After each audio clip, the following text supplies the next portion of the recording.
Bonjour à tous et bienvenue sur French School TV. Aujourd'hui, nous allons voir 20 expressions en classe de français. C'est donc une leçon qui est destinée aux élèves, mais également aux professeurs pour pouvoir communiquer plus simplement, plus directement en classe et vous faciliter, poser des questions, avoir des informations, dire quand il y a un problème, etc., etc. Vous êtes prêts? Eh bien, c'est parti. On attaque. Ouvrez vos livres à la page 54. Une formule très simple, mais importante pour commencer à travailler en classe avec nos élèves. Écoutez bien une formule que l'on va utiliser soit quand le professeur est en train d'expliquer une règle, écoutez bien, c'est important, soit quand on va réaliser un exercice d'écoute, de compréhension orale. Écoutez bien et concentrez-vous sur la voix. C'est parti, on attaque. Répétez après moi. Si nous sommes en train de faire un exercice de prononciation, de phonétique, pour enseigner le rythme ou l'intonation en français, si nous sommes dans un petit groupe classe avec quelques élèves, on peut tout simplement leur demander de répéter après nous. Répétez après moi. Un chasseur sachant chasser doit savoir chasser sans son chien. Allez, répétez après moi. Faites attention avec la liaison. Faites attention, ne réalisez pas l'exercice trop vite. Ce n'est pas un exercice de rapidité, c'est un exercice de réflexion. Faites attention, il y a une erreur dans le texte. À vous de l'identifier. Un classique. Silence, s'il vous plaît. Hé, tout le monde, silence, s'il vous plaît. Je suis en train d'expliquer quelque chose d'important. Écoutez bien et faites attention à ce que je dis. Vous voyez, on peut combiner toutes ces formules.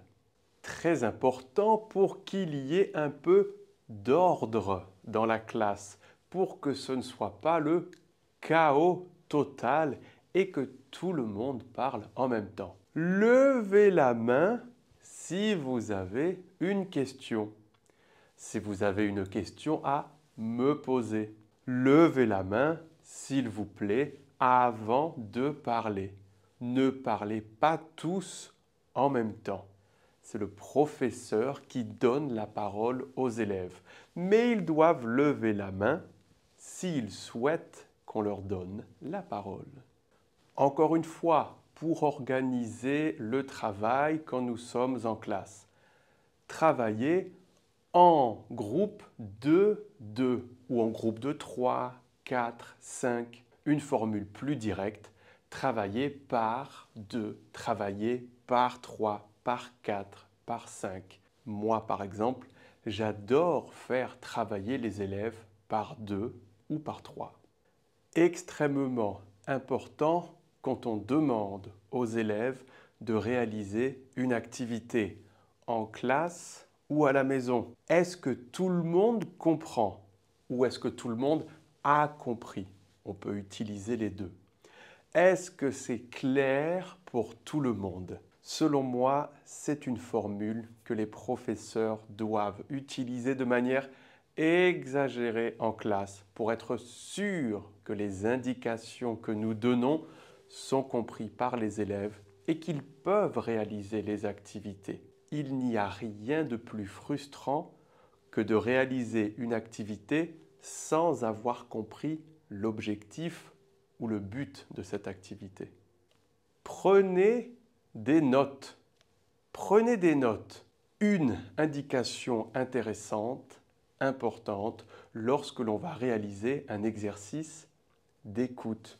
Si on va demander ensuite aux élèves de nous raconter ce qu'ils ont entendu ou de répondre à des questions qui concernent le document audio, il est important de prendre des notes. Tiens, est-ce que ça vous intéresserait que l'on fasse une vidéo pour apprendre à prendre des notes?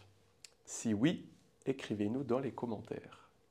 Et finalement, la 10e expression, corrigeons l'exercice ensemble ou tous ensemble. Très important tout le monde, regardez, ensemble est toujours invariable en français. Il n'y a pas de pluriel. On l'écrit toujours de la même manière.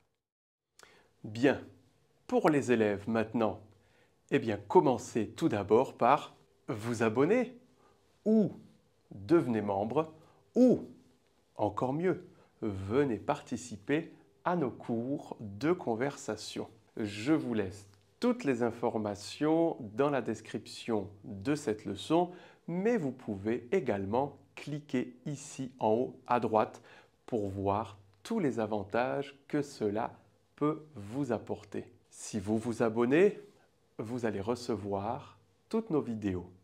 En plus, vous serez notifié quand nous avons un cours de français en direct et totalement gratuit tous les jeudis à 14 h ici sur la chaîne YouTube. Si vous voulez valoriser ce que nous faisons et en plus profiter d'avantages incroyables pour une quantité d'argent ridicule, vous pouvez devenir membre actif ou exclusif de French School TV sur YouTube.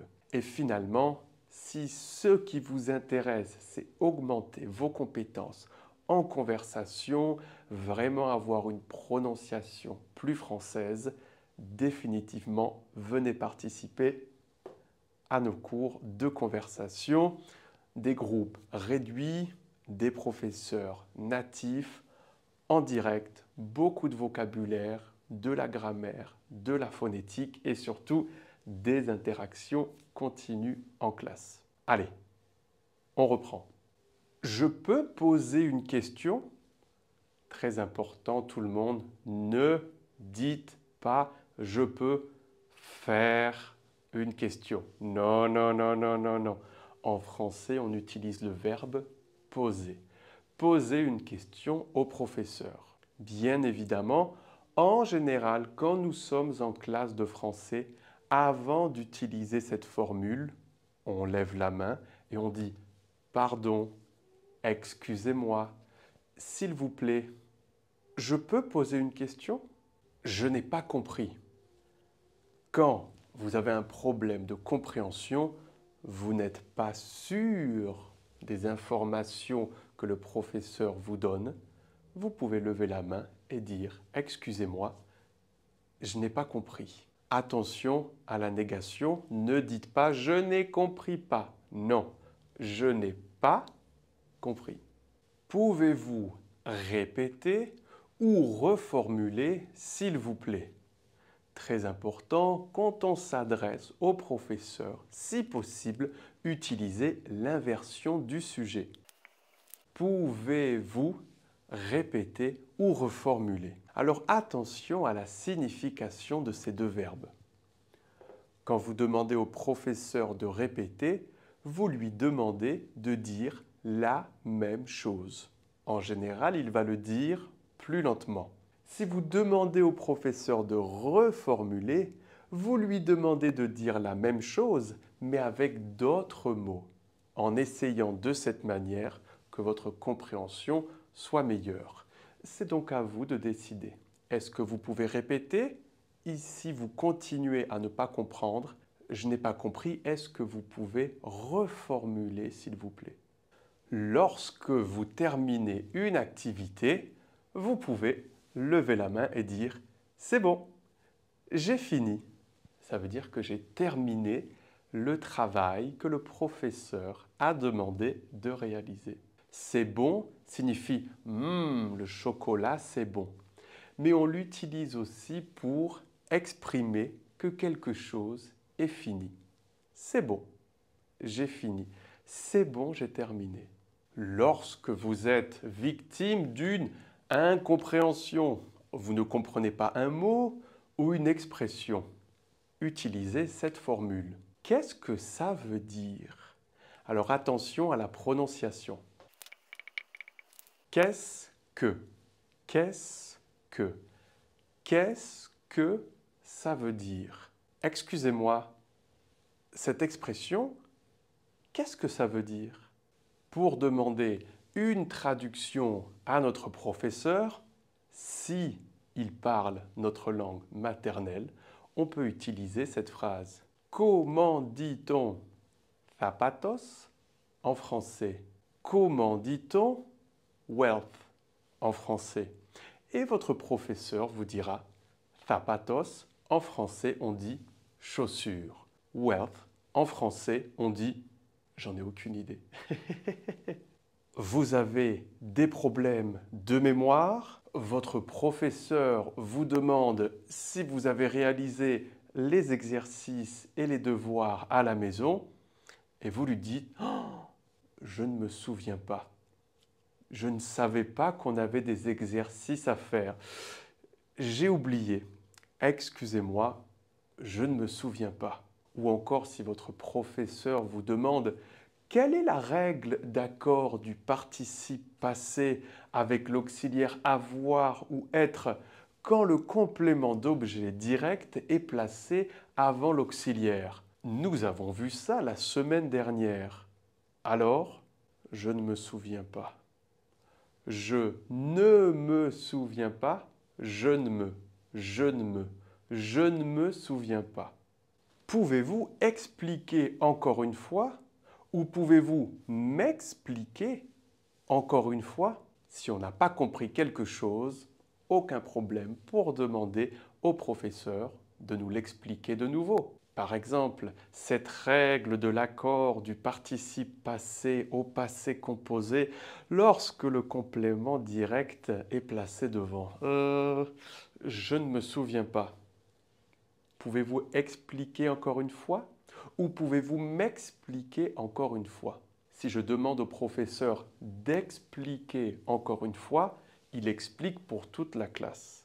Si je demande au professeur de m'expliquer à moi encore une fois, je lui demande uniquement de le faire pour moi. Encore une fois, qui signifie une deuxième fois. Quelle est la réponse? Quelle est la réponse correcte?